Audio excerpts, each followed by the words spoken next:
All right, quick video update. Get my 57 back together. Got some new wheels on it. This is just going to be my driver car, not my show car, because I don't have a show car anymore.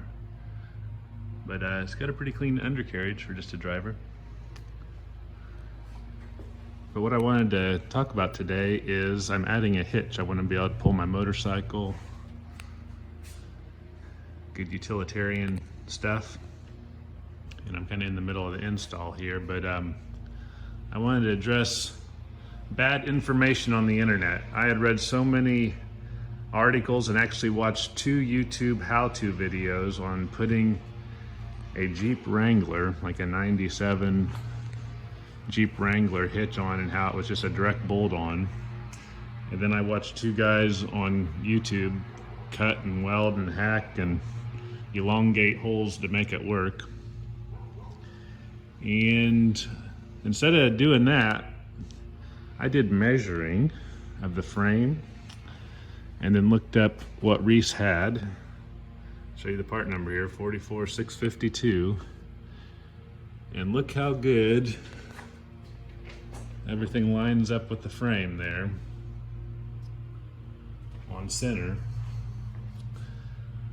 And all this is a Ford van, full-size van, you know, E-class van from like 1980 to early 2000s.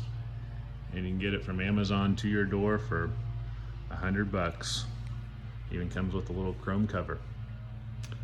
So don't believe everything you read on the internet or even old message boards. The original rumor I traced back to 2013, where a guy had posted, and really no fault to him. He found a hitch that actually did bolt on and said he thought it was a Jeep Wrangler hitch, and then everybody ran with that. All the Tri-5 guys. But just buy you a Ford full-size van hitch. Probably one of the most common hitches ever made. All companies make them. I just picked Reese because it was the absolute cheapest one. But I do have to drill a couple bolt holes.